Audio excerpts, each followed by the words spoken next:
இன்னது கபிலனா சீரீஸ்ல 4:56 மார்னிங்ல தான் முதல் வேலையா முட்டை வைக்கலாம்னு பார்த்தா முட்டை காலி. சரின்னு கடைக்கு போய் வாங்கிட்டு வந்தேன். ஆபீஸ் போறதுக்கு முன்னாடியே இன்னைக்கான எடிட்டிங் ஒர்க் முடிச்சிட்டேன். அப்படியே ஆபீஸ் கிளம்பிட்டேன். இன்னைக்கு அருண் கொஞ்சம் லேட்டா கிளம்பினதுனால 2 பேரும் சேர்ந்து பேசிட்டு ஆபீஸ் போயிட்டோம்.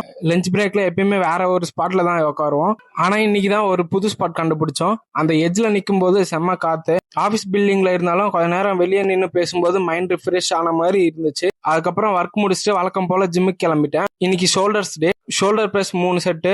ஒர்க் அவுட் ஸ்டார்ட் பண்றதுக்கு இதுதான் பேஸ். ஃபர்ஸ்ட் செட்ல இருந்தே ஷோல்டர்ஸ்க்கு இன்னைக்கு ஈஸி டே இல்லைன்னு சிக்னல் கொடுத்துரும். Lateral rice 3 set. வெயிட் கம்மியா இருந்தாலும் கிளீன் ஃபார்ம்ல பண்ணும்போது தான் ஆக்சுவல் பர்ன் தெரியும். Front raise 3 set. Last few ரெப்ஸ்னு வரும்போது கை மேலவே போக மாட்டேன்ற மாதிரி இருக்கும். ஆனா அந்த 2 ரெப்ஸ் தான் ஒர்க் அவுட்க்கு வேல்யூ ஆட் பண்ணும். ஸ்ட்ரெக்ஸ் 3 செட்டு. இந்த எக்ஸசைஸ்ல 3வது ரெப் பண்ணும்போது தான் கரெக்டா ஜிம் க்ளோஸ் பண்ணிட்டாங்க. நானும் லைட் ஆஃப் பண்ணா பண்ணிக்கோ, செஞ்சுட்டு தான் போவான்னு முடிச்சுட்டு போனேன். பாக்குறதுக்கு சிம்பிள் எக்ஸசைஸ் மாதிரி தான். ஆனா டாப்ல கொஞ்சம் ஸ்குவீஸ் பண்ணும்போது ட்ராப் செம்ம ஒர்க் ஆகும். ஒர்க் அவுட் முடிச்சுட்டு ரூமுக்கு வந்தேன். நாளைக்காக ஸ்போர்ட்ஸ் ஊற வச்சிட்டேன். அப்புறம் வழக்கம் போல ஹேர் க்ரோத் சீரம் அப்ளை பண்ணேன். இப்பெல்லாம் தலையில இருக்கிற முடியை விட ரூம்ல கீழே இருக்கிற முடி தான் அதிகமா இருக்கு. அப்ளை பண்ணிட்டு தூங்கிட்டேன். இதோட வீடியோ முடிச்சுக்கிறேன். அடுத்த வீடியோ வர வரைக்கும் ஹாப்பியா இருங்க. Bye by.